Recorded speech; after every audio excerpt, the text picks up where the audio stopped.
Oh, all right, ladies and gentlemen, lovely to see you again. Connor Rhodes from slumsociety.co.uk, and today we are talking about hunger. We are asking the question, hungry? This is something that maybe you've asked yourself, something that maybe you've felt, but if you have excessive hunger, or you feel like, people say to me sometimes, I just feel like I can eat forever. I'm never satisfied, I'm never satiated, whatever word you want to use, I can just eat forever.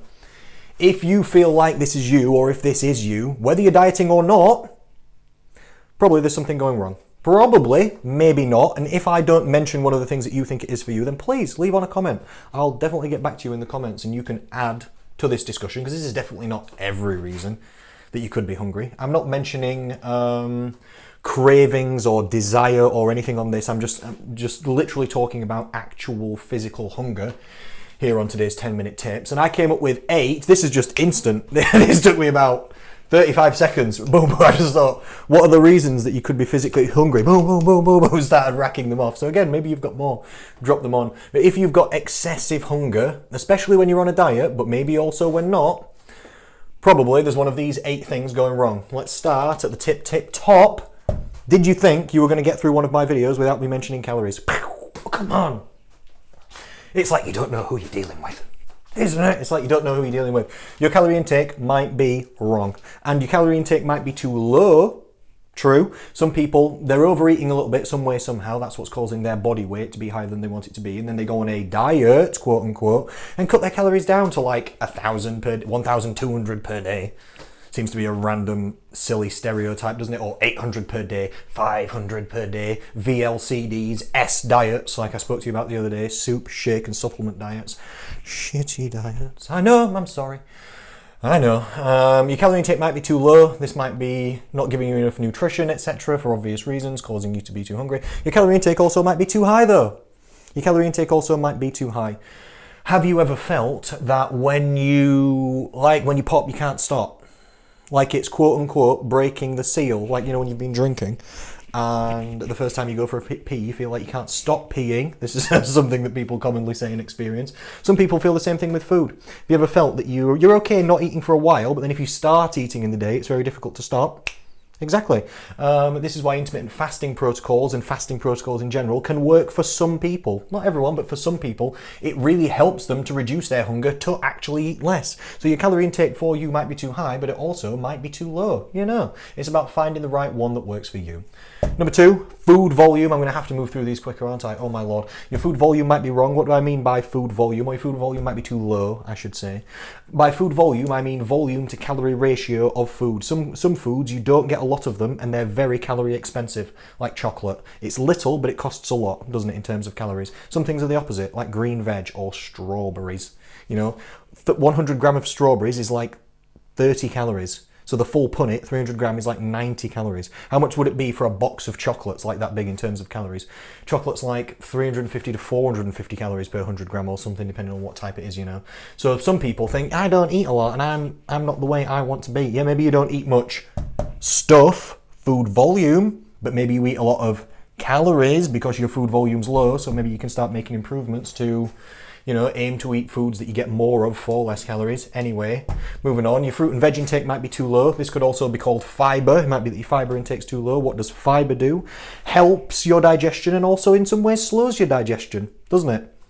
So if you're not eating much stuff and it's passing through you quite quickly because you don't have a good fiber intake, then you can see how this could make you more hungry, couldn't it? So fiber, excellent thing to increase for people. Protein intake.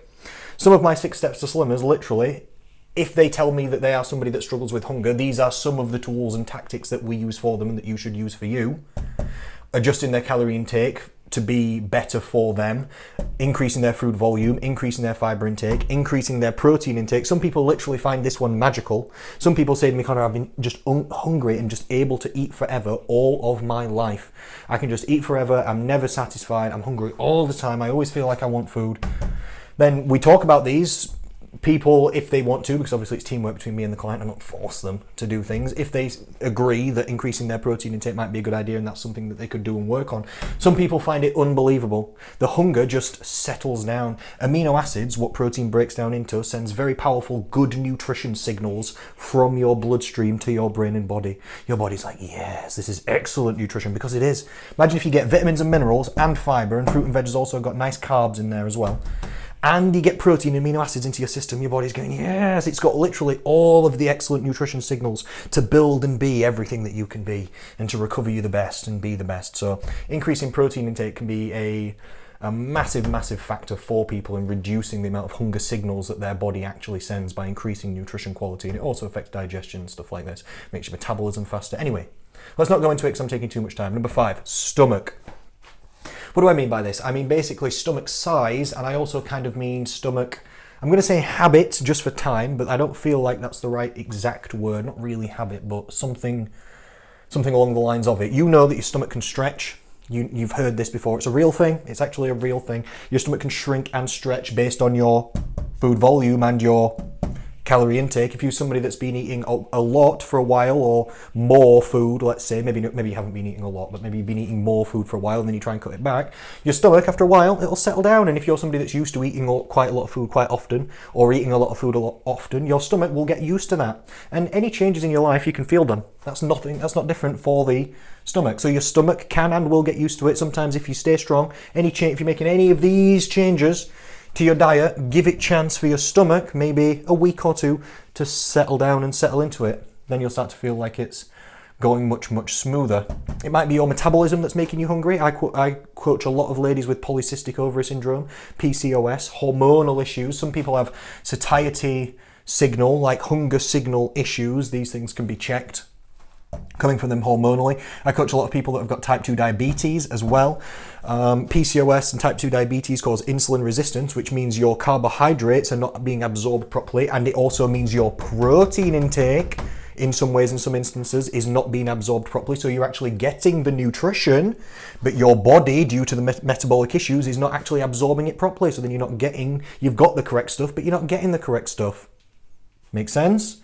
It might be your activity levels. Some people, maybe they've got an active job, maybe you just stand up for a living, maybe you exercise a lot, formally or informally, maybe you do recreational sporting, or whatever you do. Maybe this needs to be taken into account. Some people need to increase, some people might need to decrease their activity levels, as it might be impacting or playing with their hunger. And also junk food.